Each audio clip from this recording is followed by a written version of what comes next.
ధ్యానం చేసినటువంటి మరి సంఘ సభ్యులకు మరి సంఘం అందరికీ కూడా నా ప్రేమపూర్వక వందనాలు చెప్తున్నాను. అలాగే కొద్ది సమయము మరి నాకు అవకాశం కల్పించినటువంటి మరి గురువర్యులకు నా ప్రేమపూర్వక వందనాలు తెలియజెప్పుకుంటున్నాను.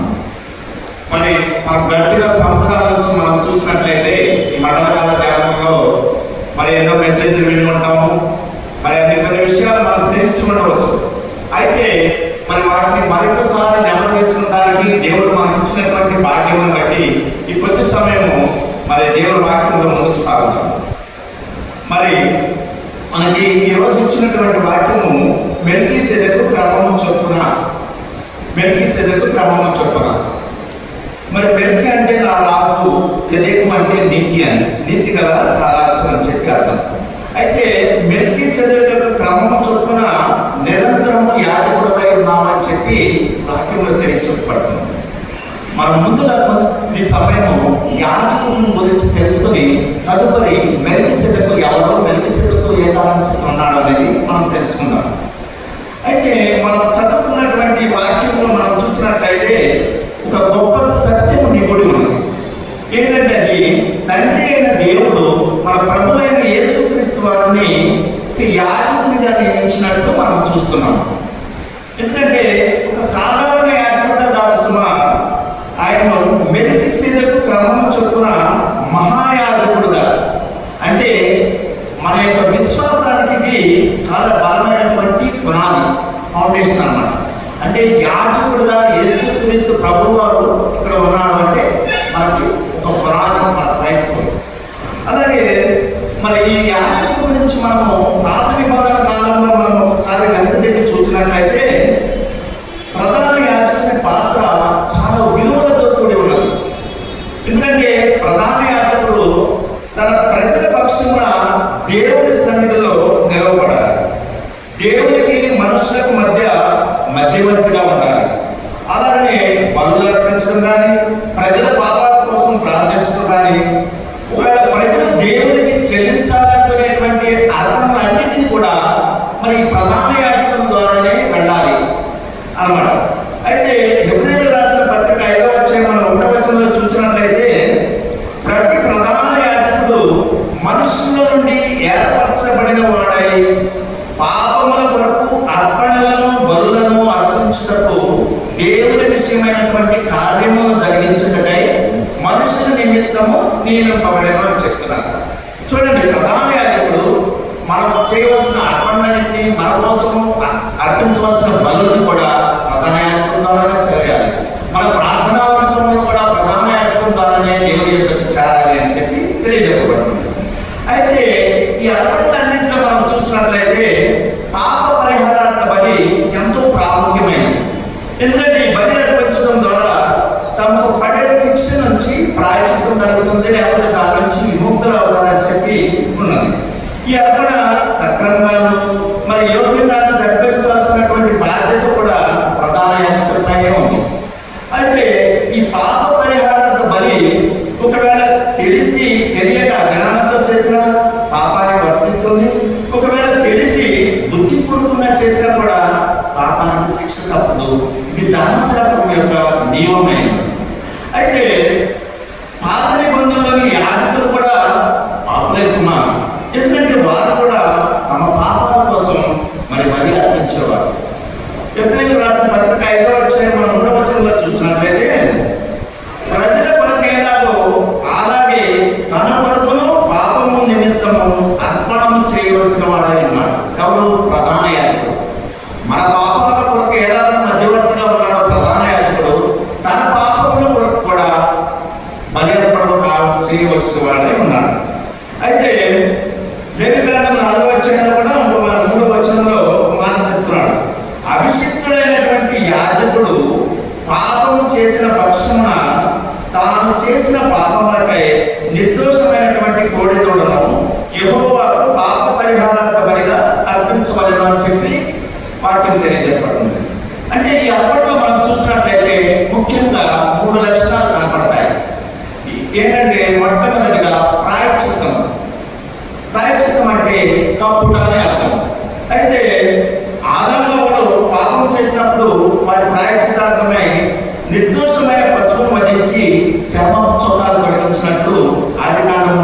అధ్యాయం 20వ వచనంలో మనం చూస్తున్నాం. అలాగనే రెండవది మనం చూసినట్లయితే క్షమాపణ. క్షమాపణ అంటే మానవుడు తప్పు చేసినప్పుడు తన తప్పుకు మనం క్షమాపణ పొందాలి. మనం చేసిన తప్పుకు మనమే క్షమాపణ పొందాలి. మన మధ్యవర్తిగా ఎవరైనా చేసినా కూడా ముందు మనలో ఆ క్రియ లేనప్పుడు మధ్యవర్తి మన విధంగా ఏ విధంగా ప్రార్థన చేసినా కూడా ఆ క్షమాపణ దొరకదు.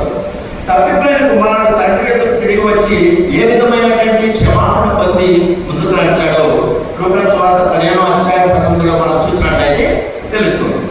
అలాగనే మూడవది ఏమంటున్నాడంటే పరిశుద్ధత. నేను పరిశుద్ధుడు కనుక మీరు పరిశుద్ధులైనడు అని చెప్పి మనం హెచ్చరిస్తున్నాడు. లేఖనం 11:45 కానీ 19:2 కానీ. అలాగనే పాత నిబంధనలోని యాజకుడు ప్రతి సంవత్సరం కూడా పాప పరిహారాల బలి కోసం అతి పరిశుద్ధ స్థలంలోనికి ప్రవేశిస్తుండాలి. అలాగే తన కొరకు కూడా బలి అర్పించాలి, ఎందుకంటే ఆయన కూడా పాపే కనుక.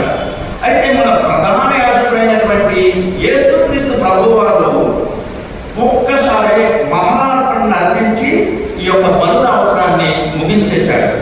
ఎందుకంటే ప్రభు అయిన యేసుక్రీస్తు వారు పవిత్రుడు, మరి పాపరహితుడు కాబట్టి తన కొరకు తాను బలి అర్పించవలసినటువంటి అవసరం లేదు. మనం చూసినట్లయితే ఎబ్రేయులకు రాసిన పత్రిక 7వ అధ్యాయం 25వ వచనంలో మనం గమనించినట్లయితే ఈయన ఆ ప్రధాన యాజకుల వలె మొదట తన సొంత పాపముల కొరకు, తర్వాత ప్రజల పాపముల కొరకును దినదినము బలులు అర్పించవలసిన అవసరం గలవాడు కాదు. క్లియర్ క్రిస్టల్ చెప్తున్నారు ఇక్కడ చూడండి. ఆయన బలులు అర్పించవలసిన అవసరం లేదు. తను తాను అర్పించుకున్నప్పుడు ఒక్కసారి పనిచేసి ముగించను అని చెప్పి వాక్యం క్లియర్గా చెప్తుంది. అయితే పాత నిబంధనలు మనం చూసినట్లయితే అర్పణ వేరు, అర్పించేవారు వేరు. ఎందుకంటే అర్పణ మనం తీసుకెళ్తే అర్పించేది యాజకుడు. కానీ యేసుక్రీస్తు ప్రభువు వారి యాజకత్వంలో మనం చూసినట్లయితే అర్పణ అర్పించేవారు అదే ఆయనే మన బలి పశువు. అయితే పాత నిబంధనలో కనుక యాజకుడు చనిపోతే యాజకత్వము చేయలేదు. అయితే ఎబ్రేయులకు రాసిన పత్రిక 7వ అధ్యాయం 24వ వచనంలో ఈయన నిరంతరము ఉన్నవాడు కనుక మార్పు లేని యాజకత్వం కలిగిన వాడాలేమో అంటున్నాడు. మన ప్రభు అయిన యేసుక్రీస్తు వారు నిరంతరము జీవించి ఉన్నాడు కనుక మార్పు లేని యాజకత్వం కలిగి ఉన్నాడు అని చెప్పి తెలియచెప్పబడుతుంది. అయితే ఎబ్రేయులకు రాసిన పత్రిక 6వ అధ్యాయం నుంచి మనం 9వ అధ్యాయం వరకు మనం గమనించినట్లయితే మరి ఇలాంటి వ్యత్యాసాలు ఎన్నో మనకి అవుతాయి. మనము చదువుకున్న వాక్యంలోనికి వెళ్దాము. 5వ అధ్యాయము ఎబ్రేయులకు రాసిన పత్రిక 5వ అధ్యాయం 7వ వచనంలో మనం చూసినట్లయితే యేసుక్రీస్తు వారు లేకుండా ఉన్నప్పుడు మరి బలమైన మొరతో కన్నీళ్లతో ప్రార్థించాడు అని చెప్పి తెలియజేస్తుంది. ఎందుకంటే ఆయన మన బాధను తెలుసుకున్నాడు, మన కన్నీళ్లను అర్థం చేసుకున్నాడు, మరి మన వీక్నెస్ ని అంటే మన బలహీనతల్ని ఆయన మన కోసం నిలబడ్డాడు. అంటే మన దేవుడు కోల్డ్ గాడ్ కాదండి, కంపాషనేట్ గాడ్, అంటే కనికరము జాలి గల దేవుడు అని చెప్పి తెలియజేయబడుతుంది. ఎందుకంటే కన్నీళ్లతో ప్రార్థించాడు, మన బాధలు ఆయనకు తెలుస్తున్నామంటే మన కోసం మొరపెట్టాడు. ఇక 8వ వచనంలో మనం చూసినట్లయితే ఆయన విధేయత నేర్చుకున్నాడు అంటున్నారు. ఆయన విధేయత నేర్చుకుంటూ ఏంటంటే ఇక్కడ చాలా మంది మనం కన్ఫ్యూజ్ అవుతూ ఉంటాం. యేసుక్రీస్తు ప్రభు వారు విధేయత నేర్చుకున్నాడంటే ఆయన ముందుగా అవేదేడా అని చెప్పి మనకు అనుమానం అవ్వచ్చు. కాదు, ఆయన దేవుడే, పాపం లేదు సుమాయనలో. కానీ మనిషిగా బాధను అనుభవించుకున్నా కూడా దేవుడికి ఏ విధంగా విధేయత కలిగి ఉండాలో మరి అది ఇక్కడ చూపించాడు. ఆయన ఒబీడియన్స్ ఈజ్ ప్రొవైడింగ్ సఫరింగ్, అంటే కష్టంలో కూడా దేవుడిని ఏ విధంగా పట్టుకొని విధేయత చూపించాలో ఆ విధేయత ఇక్కడ ప్రభు యేసుక్రీస్తు వారు చూపించాలని చెప్పి తెలియజేయబడుతుంది. తర్వాత మనము 5వ అధ్యాయము 9వ వచనంలో మనం చూద్దాం. 9వ వచనంలో ఏమన్నాడంటే సంపూర్ణ సిద్ధి పొంది అంటున్నాడు. సంపూర్ణుడై అంటే యేసుక్రీస్తు ముందుగా ఇంపర్ఫెక్ట్ అని కాదండి, ఆయన పాలన అనుభవించి తాను ఈ లోకంలోకి ఏ కార్యం చేయడానికి వచ్చాడో ఆ పని ముగించడానికి తన మిషన్ పూర్తిగా చేసి త్యాగబలిగా చనిపోయి మరి విజయవంతంగా నిలిచాడనమాట. అందుకే ఆయన మనకు నిత్య రక్షణకు మూల కారణుడు అయ్యాడని చెప్పి తెలియజెప్పబడుతుంది. అంటే salvation is not temporary, it is eternal. అంటే శాశ్వతమైనటువంటి రక్షణ మనకు యేసుక్రీస్తు వారు దయచేశాడు అని చెప్పి తెలియజెప్పబడుతుంది. ఇక మనము 5వ వచనం 10వ వచనంలో మనం చూద్దాం. 10వ వచనంలో ఏమంటాడంటే దేవుడు ఆయన్ని నియమించాడు మహాయాజకుడిగా, మెల్కీసెదెకు క్రమం చొప్పున నియమించాడు. అయితే మహాయాజకుడని పిలిచాడు. అయితే దేవుడు యేసుక్రీస్తు ప్రభువారు క్లెయిమ్ చేస్తున్నట్ల తనను తాను యాజకుడు అని చెప్పి ప్రకటించుకోరా, తండ్రే ప్రకటించాడు. మెల్కీసెదెకు క్రమం చొప్పున నిరంతరం యాజకుడు ఇల్లు అని చెప్పి ముందుగానే తెలియచెప్పాడు. అంటే ఆయన అతనికి అంత స్ట్రాంగ్ అని చెప్పి మనం తెలుసుకోవాలి. ఇప్పుడు వద్దాం మనం ముందు మన వాక్యంలో ఏమంటున్నాడు, మెల్కీసెదెకు ఎవరు? ఇది ఇంపార్టెంట్ పాయింట్. మనం ఆదికాండము 14:18 వచనంలో మనం చూసినట్లయితే ఈ మెల్కీసెదెకు యొక్క ఆరంభం మనకు కనపడుతుంది. ఎందుకంటే షాలేము రాజుగా, కింగ్ ఆఫ్ పీస్ గా, దేవుని యాజకుడిగా, priest of most high God గా తన దేవుడు అంగీకరించినటువంటి ఒకే వ్యక్తి ఈ మెల్కీసెదెకు అని చెప్పి మనం గుర్తుపెట్టాలి. అంటే ఈ మెల్కీసెదెకు ఇక్కడ కనబడిన తర్వాత మళ్ళీ ఎక్కడ కనబడతాడో మనం చూసినట్లయితే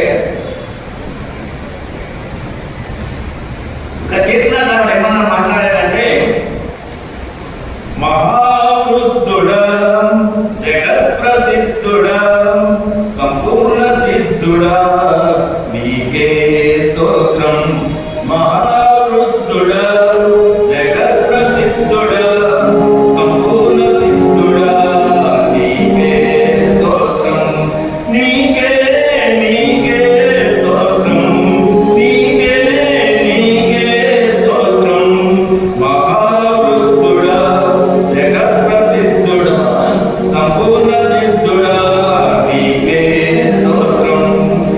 రాజులను సంహారము చేసి తిరిగి వచ్చుచున్న అబ్రహామును, రాజులను సంహారము చేసి తిరిగి వచ్చుచున్న అబ్రహామును కలుసుకొని ఆశీర్వదించితివి. దశమాంశములను స్వీకరించితివి. కలుసుకొని ఆశీర్వదించితివి. దశమాంశములను స్వీకరించితివి. నీతికి రాజువని, సమాధానపు రాజువని, షాలేము రాజువు నీవే. షాలేము రాజువు నీవే. యెహోవా షాలోమ్. యెహోవా షాలోమ్. చూడండి, మనం అక్కడ ఎబ్రీయులకు రాసిన పత్రిక 7వ అధ్యాయం 1-3 వచనాలు చూసినట్లయితే, రాజులను సంహారం చేసి తిరిగి వచ్చుచున్న అబ్రహామును ఎవడు కలుసుకొని అతని ఆశీర్వదించును, ఎవరికి అబ్రహాము అన్నింటిలో 10వ వంతు ఇచ్చును, ఆ షాలేము రాజును మహోన్నతుడు దేవుని యాజకుడైనటువంటి మెల్కీసెదెకు నిరంతరం కూడా యాజకుడుగా ఉన్నాడని చెప్పి తెలియచెప్పబడుతుంది. అతని పేరు మొదట నీతికి రాజనియు, తర్వాత సమాధానపు రాజనియు అర్థమించినట్టు షాలేము రాజు అని చెప్పి అర్థం. చూసారా, మెల్కీసెదెకు అనే దానికి అర్థము మొదట నీతికి రాజనియు, తర్వాత సమాధానపు రాజనియు అర్థమించినట్టు షాలేము రాజని అర్థం అంటున్నాడు. అయితే ఇతన్ని చూసినట్లయితే అతడు తండ్రి లేనివాడును, తల్లి లేనివాడును, వంశావళి లేనివాడును, జీవిత కాలమునకు ఆది అయినను జీవమునకు అంతమైనను లేనివాడు వంటి దేవుని కుమారుని పోలి ఉన్నాడని చెప్పి ఇక్కడ వాక్యం తెలియజేయబడుతుంది. అంటే ఇతను లేవి వంశం నుంచి చెందినవాడు కాదు సుమా, అయితే యాజకుడు. లేవి వంశానికి చెందినవాడు కాకపోయినా కూడా యాజకుడు. అంటే అతని ప్రీస్ట్హుడ్ జీనియాలజీ బేస్ కాదండి. అంటే వంశపారంపర్యంగా వచ్చినటువంటి యాజకత్వం కాదు, గాడ్ అపాయింట్మెంట్ బేస్డ్. అంటే ఇది దేవుని యొక్క నియమాత్మ ఆధారంగా శాశ్వతమైనటువంటి యాజకత్వం అని చెప్పి మనం గుర్తాడు. ఎందుకంటే యేసుక్రీస్తు ప్రభువారు మన ప్రధాన యాజకుడు. మరి ఈయన కూడా అహరోను క్రమంలో వచ్చినటువంటి యాజకుడు కాదు సుమా. ఈయన మెల్కీసెదెకు మెల్కీసెదెకు క్రమంలో వచ్చినటువంటి యాజకుడు అని చెప్పి తెలియజేయబడుతుంది. యేసుక్రీస్తు ప్రభువు వారు జన్మించక ముందే కీర్తనకారుడు 110వ సంకీర్తన 4వ చరణంలో అంటున్నారు, మెల్కీసెదెకు క్రమం చొప్పున నీవు నిరంతరము యాజకుడుగా అని చెప్పి ముందుగానే తెలియపరచబడింది. యేసుక్రీస్తు వారు మెల్కీసెదెకు క్రమంలో వచ్చినటువంటి యాజకుడు. మెల్కీసెదెకు కూడా మరి లేవి వంశానికి చెందినవాడు కాదు, అబ్రహాము వంశ క్రమంలో వచ్చిన వాడు కాదు. దేవుడి చేత అంటే గాడ్ అపాయింట్మెంట్ బేస్డ్, దేవుని నియమాత్మ ఆధారంగా శాశ్వతమైనటువంటి యాజకత్వం పొందినవాడుగా ఉన్నాడు. అలాగే యేసుక్రీస్తు ప్రభువుల వారు కూడా శాశ్వతమైనటువంటి అపాయింట్మెంట్ అంటే ఫుల్ అథారిటీ. యేసుక్రీస్తు ప్రభు వారు కూడా ఎలాంటి వంశపారంపర్యంలో నుంచి రాలేదు. అలాగనే యేసుక్రీస్తు కూడా తండ్రి అయిన దేవుడు రాజుగాను యాజకునిగాను అంగీకరించినట్టుగా మనం చూస్తున్నాం. ఎందుకంటే మెల్కీసెదెకు క్రమంలో వచ్చినటువంటి యాజకుడైన యేసుక్రీస్తు అద్వితీయుడు, అసమానుడు అయి ఉన్నాడు. అందుకే యేసుక్రీస్తు వారి యాజకత్వానికి పాత నిబంధనల యాజకత్వానికి మనం చూసినట్లయితే చాలా స్పష్టమైనటువంటి తేడాలు కనిపిస్తూ ఉంటాయి. ఎందుకంటే పాత నిబంధనలోని యాజకునికి దిశానిర్దేశం చేసేది ధర్మశాస్త్రం. అయితే మెల్కీసెదెకు సమయానికి ధర్మశాస్త్రం లేదు కాబట్టి ఆయన క్రమంలో వచ్చినటువంటి యేసుక్రీస్తు ప్రభువు వారు కూడా సర్వస్వతంత్రుడై ఉన్నాడు. ఎందుకంటే ఆయన పై ధర్మశాస్త్రం రాజ్యం చేయలేదు. ఎందుకంటే వీరిరువురి మధ్య అనేకమైనటువంటి పోలికలు ఉన్నాయి. ఆ పోలికలను మనం ఒకసారి చూసినట్లయితే పాత నిబంధన కాలంలో యాజకుడు తాను ఏ ప్రజల కోసమైతే దేవుని సన్నిధిలోకి ప్రవేశిస్తున్నాడో తాను ఆ ప్రజలకు సంబంధించిన వాడై ఉండాలని చెప్పి ధర్మశాస్త్రం తెలియజేయబడుతుంది. మరి అలాగే యేసుక్రీస్తు వారు కూడా ఏ ప్రజల కోసమైతే తనను తాను బలి అర్పణం కావించుకోబోతున్నాడో ఆ ప్రజల్లో ఒకరిగా ఉండటం కోసమే మానవ అవతారం దాల్చాడు అని చెప్పి ఇక్కడ తెలియజేయబడుతుంది. అంటే మనకి ప్రధాన యాజకుని ప్రత్యేకత ఏంటంటే ఈయన కనికర సంపన్నుడు, నమ్మదగినటువంటి సహాయకుడిగా పేర్కొంది ఉన్నాడు. కనికర సంపన్నుడు, కనికరం గలవాడు, నమ్మదగిన సహాయకుడు. మనకి మధ్యలో ఉన్నటువంటి యాజకుడు, ప్రధాన యాజకుడు కనికర సంపన్నుడు, నమ్మదగిన యాజకుడు అయి ఉన్నాడు. అయితే ఎబ్రేయులకు రాసిన పత్రిక 2వ అధ్యాయం 15వ వచనంలో మనం మాట్లాడుతాం, జీవితకాలం అంతా కూడా మరణ భయం చేత దాస్యముకు లోబడిన వారికి ఏం కావాలండి? జీవితకాలం అంతా కూడా మరణ భయం చేత దాస్యముకు లోబడిన వారికి విడుదల కావాలి. మరి ఆ విడుదల అంటే దాని నుంచి విడుదల ఎవరు? మానవుడికి అవసరమైనది. ఈ మరణ భయానికి మానవుడు దాసుడయ్యాడు, మానవునికి విడుదల కావాలి. అంటే యేసుక్రీస్తు వారు మానవుని స్వభావం ధరించి ఈ లోకంలో జీవించి తానే మరణాన్ని రుచి చూడటం ద్వారా మరణపు ముళ్ళను వెచ్చి మనల్ని భయరహితులుగా, దాస్య విముక్తులుగా చేశాడు. ఈ వాక్యం అదేనమాట. జీవితకాలం అంతా కూడా మనం మానవులమైన మనము మరణ భయం చేత దాస్యంలో ఉన్నాము. మరి ఆ దాస్యం నుంచి మనల్ని విడుదల చేశాడు. అయితే శుద్ధీకరణను కూడా ప్రభు వారు చేసినట్లుగా మరి ఎబ్రేయులకు రాసిన పత్రిక 1వ అధ్యాయం 4వ వచనంలో చూసినట్లయితే పాపముల విషయంలో కూడా శుద్ధీకరణను కూడా తానే చేశాడు. అంటే ఇకపై సంవత్సరానికి ఒకసారి కాకుండా ఎప్పుడు కావాలంటే అప్పుడు ఎవరైనా సరే, ఎక్కడైనా సరే దేవుని సన్నిధిలోకి ప్రవేశించడానికి మార్గం సులభం చేశాడు మన ప్రభు అయిన యేసుక్రీస్తు వారు. ఎందుకంటే మన గొప్ప బలిత్యాగం చేశాడు, ఆ తర్వాత శుద్ధీకరణ చేశాడు, మనకు చేసేసాడు అన్నమాట. ఎందుకంటే చూడండి, ఎబ్రేయులకు రాసిన పత్రిక 7వ అధ్యాయం 25వ వచనంలో మాట్లాడుతున్నారు, ఈయన తన ద్వారా దేవుని ఎద్దుకు వచ్చు వారి పక్షమున విజ్ఞాపనము చేయుటకు నిరంతరము జీవించుచున్నాడు గనుక వారిని సంపూర్ణంగా రక్షించుటకు శక్తిమంతుడై ఉన్నాడు అంటున్నాడు. అంటే మన మొదలను ఆలకించి మనకు మనం చేసినటువంటి విజ్ఞాపనలకు జవాబులను పొందుకోవడానికి మనం అర్హులమై ఉండగా నిరంతరము అక్కడ మన కోసము యేసుక్రీస్తు ప్రభువు వారు ఉన్నాడు. ఈయన తన ద్వారా దేవుని ఎదుకు వచ్చి వారి పక్షమున విజ్ఞాపన చేయుటకు నిరంతరము జీవించుతున్నాడని చెప్పి తెలియజెప్పబడుతుంది. ఎబ్రేయులకు రాసిన పత్రిక 4వ అధ్యాయము 14వ వచనంలో కూడా ఒక మాట ఉంది, ఆకాశ మండలం గుండా వెళ్ళినటువంటి దేవుని కుమారుడైనటువంటి యేసుక్రీస్తు తన గొప్ప ప్రధాన యాజకుడు మనకు ఉన్నాడని చెప్పి మనం సంతోషం ఎందుకంటే ఆకాశ మండలం గుండా వెళ్ళాడు ఆయన ఆరోహణమైనప్పుడు. మరి ఆ విధంగా మనకు మధ్యవర్తిగా ఉండి ప్రధాన యాజకుడిగా ఉండి మన బాధలను మన కష్టాలను అన్నింటినీ తీర్చడానికి ఆయన తండ్రికి విజ్ఞాపన చేయడానికి ప్రధాన యాజకుడిగా ఉన్నాడు. మెల్కీసెదెకు క్రమము చొప్పున వచ్చినటువంటి ఈ ప్రధాన యాజకుడు అంటే మనం దేవుడి దగ్గరకు వెళ్ళే మార్గము సుగమం చేశాడు. ఇప్పుడు మనకు ఒక యాజకుడు అనేవారు అవసరం లేదు. ఎందుకంటే యేసుక్రీస్తు ప్రభు వారు మనకు మీడియేటర్గా ఉన్నాడు మనుషులు. అంటే మన పాపాలకు ఒక్కసారి బలి అర్పించాడు. ఆ బలి అర్పించాడు కాబట్టి ఇక నేను రిపీటెడ్ సాక్రిఫైస్ అవసరం లేదు. ఇంకా మరొకసారి బలి అర్పించాల్సిన అవసరం లేదు. మన పాపాలకి ఆయనే బలి అర్పించాడు. ఇక చూసినట్లయితే మనకు ఈయన కంపాషనేట్ హై ప్రీస్ట్గా ఉన్నాడు. అంటే మన అన్నింటినీ మన బాధల్ని మన స్ట్రగుల్స్ని అన్నీ కూడా ఆయనకు తెలుసు కాబట్టి మనం భయపడవలసిన అవసరం లేదు అని చెప్పి మనం గుర్తుంచుకోవాలి. అయితే మన సాల్వేషన్ అనేది ఎటర్నల్ అంటే ఈ లోక సమస్యల కన్నా పెద్ద దర్శనం ఏంటంటే నిత్య రక్షణ అంటే శాశ్వతమైనటువంటి రక్షణ మనకు కలుగజేసాడు ఈ ప్రధాన యాజకుడు. ఆ శాశ్వతమైన రక్షణ కోసం మనందరం ఏం చేయాలంటే మన బాధల్లో ఉన్నప్పుడు దేవుడు దూరంగా ఉన్నట్టు మనకు అనిపించవచ్చు.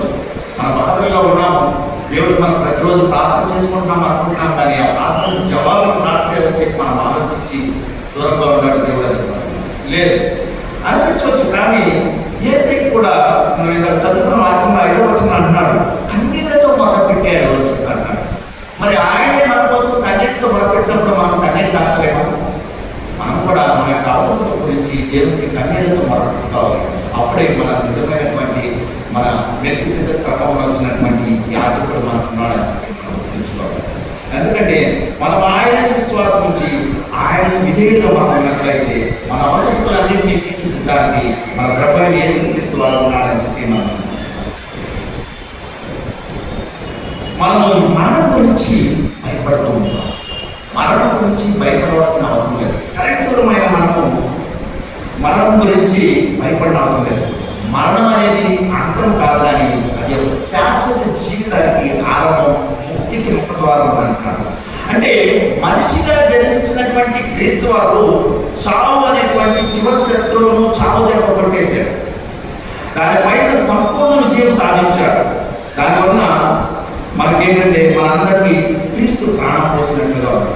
ఇది క్రీస్తు ప్రభువు వారు సాధించినటువంటి విజయం. కాబట్టి క్రీస్తును విశ్వసించే వారికి మరణపైన ఉండకూడదు కూడా. ఎందుకంటే మన ప్రధాన యాజకుడు మన విజ్ఞాపనలు ఆలకించడానికి మధ్యవర్తిగా ఉన్నాడు అని చెప్పి మనం కొట్టారు. అయితే లోకంలో మనం చూసినట్లయితే ప్రతి ఒక్కరు కూడా భయపడే విషయం ఏంటంటే ఈ మరణమే, ఈ మృత్యు గురించే. భూమి మీద ఉన్నటువంటి మరి పుట్టుక గురించి, మరణం గురించి, ఈ సృష్టి యొక్క నియమాల గురించి మనం చూసినట్లయితే ఈ విశ్వం యొక్క సమతుల్యతకు మరణం అనేది చాలా అవసరమని అంటారు పెద్దలు. ఎందుకంటే మరణం అనేది లేకపోతే మానవులు ఒకరిపై ఒకరు ఆధిపత్యం చెలాయిస్తారు, సమాజంలో ఆకృత్యాలు పెరిగిపోతాయి, మరి అలాగే హింస ప్రతినిధులుతుంది అని చెప్పి మన పెద్దలు తెలియచెప్తున్నారు.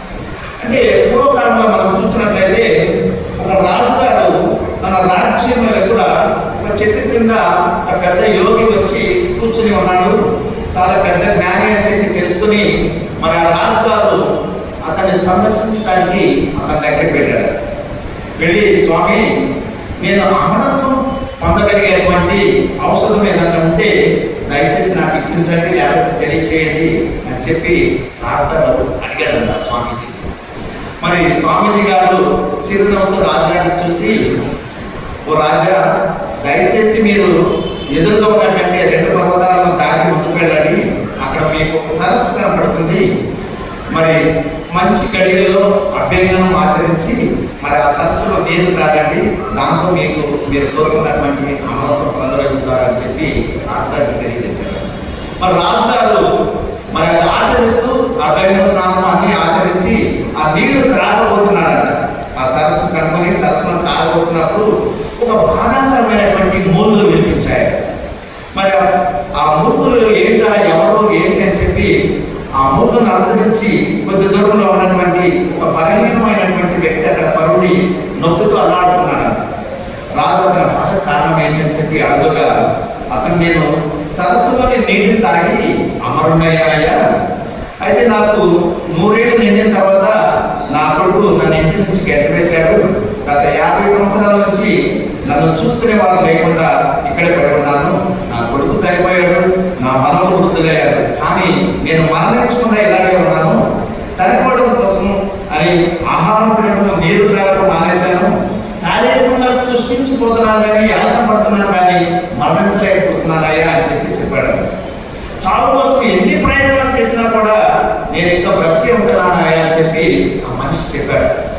చెప్పినప్పుడు రాజుగారు, అయ్యో అమరత్వం పొందిన వృద్ధాప్యం దాపించినట్లయితే ప్రయోజనం ఏమిటి అని చెప్పి తన మనసులో అనుకుని తిరిగి ఆ నీళ్లు తాగకుండానే మళ్ళా ఆ యోగి గారి దగ్గరికి వెళ్ళాడు. వెళ్ళి, అయ్యా మరి ఏంటి ఈ విధంగా అంటే, నాకు అమరత్వంతో పాటు యవ్వనం కూడా దయచేసే మార్గం ఏదైనా ఉంటే తెలియజెప్పండి అన్నాడు. సరే, దానికి కూడా మరి యోగి గారు, సరేనయ్యా రాజుగారు, ఆ సరస్సు దాటిన తర్వాత మరొక పర్వతం ఉంది, ఆ పర్వతాన్ని దాటండి, అక్కడ పసుపు రంగులో పండినటువంటి పండ్ల చెట్టు కనిపిస్తుంది, ఆ పంటను దాన్ని తీసుకుని మీరు తినండి, అప్పుడు మీకు అమరత్వంతో పాటు యవ్వనం కూడా లభిస్తుందని చెప్పాడు.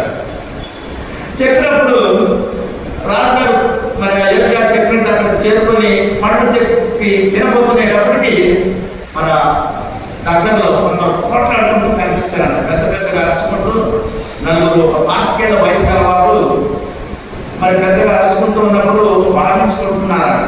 వాళ్ళని చూసి రాజుగారు దగ్గరికి వెళ్ళి కారణం ఏంటని చెప్పి అడిగాడు. వారిలో ఒకడు, అయ్యా నాకు 250 ఏళ్ళు, నా కుడివైపు మా నాన్నగారు ఉన్నారు, మా నాన్నగారికి 300 ఏళ్ళు. మరి చూసినప్పుడు అతను పక్కన అతను తండ్రిని చూపుతూ, మరి ఆయన అన్నాడంట, ఈ మా నాన్నగారు ఈ 350 ఏళ్ళు అన్నాడు. మరి ఆయన ఆ తండ్రి ఆయన పక్కన నాతో వైపు చూపిస్తూ, ఇంత 400 ఏళ్ళయ్యా అని చెప్పాడు. మరి అయితే ఏమిటి మరి మీకు కారణం ఏంటి, మరి మీరు ఇక్కడ పోట్లాడుకుంటున్నారని అప్పుడు అంటే, నా తండ్రి గారు నాకు ఆస్తి ఇవ్వలేదయ్యా అని చెప్పి ఇప్పుడు పోట్లాడతాడు. నాకు ఆ తండ్రి పోతే నేను ఎక్కడి నుంచి తెచ్చేయాలని ఏంటండి. అలా ఈ విధంగా నలుగురు ఈ ఊరినంట పెద్ద పెద్ద పోట్లాడుకుంటూ పెద్దగా అల్లరి చేస్తూ ఉంటే ఆ ఊరు వాళ్ళని నలుగురిని బహిష్కరించేశారు. అంటే ఆస్తి కోసం మంత్రులని పోరాటం చేస్తున్నారు కాబట్టి వీరిని ప్రజలు తట్టుకోలేక ఆ ఊరు నుంచి బహిష్కరించారు. ఇది చూసినప్పుడు రాజుగారికి దిగ్భ్రాంతి చెంది రాజు వెనుదిరిగి మరి యోగి గారి దగ్గరికి వచ్చి, అయ్యా మరణం యొక్క ప్రాముఖ్యత నాకు తెలిపినందుకు మీకు ధన్యవాదాలు అని చెప్పాడు. అంటే ఈ అమరత్వం ఎవరు నాకు అక్కర్లేదు నాయన, ఆ మరణం గురించి నాకు తెలియజెప్పాడు. మరణము ఉంది కాబట్టే ప్రపంచంలో ప్రేమ ఉంది. మరణాన్ని నివారించే బదులు ప్రతిరోజు, ప్రతి క్షణము, ప్రతి సెకను పరిపూర్ణంగా బ్రతికేందుకు మనం దేవుని యొక్క మార్గాన్ని వెతుకుతూ మనల్ని మనం మార్చుకున్నట్లయితే ప్రపంచంలో శాంతి లభిస్తుంది అని చెప్పి రాజుగారు కనుక మరణం నుంచి మనం భయపడవలసిన అవసరం లేదు, క్రైస్తవులమైన మనం.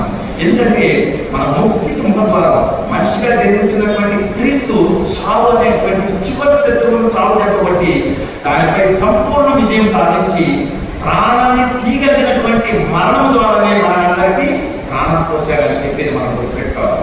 ఎందుకంటే ఇది క్రీస్తు వారు సాధించినటువంటి విజయం. మరి ఆ విషయాన్ని మనం విశ్వసించినట్లయితే మనకి మరణ భయం అనేది ఉండదు.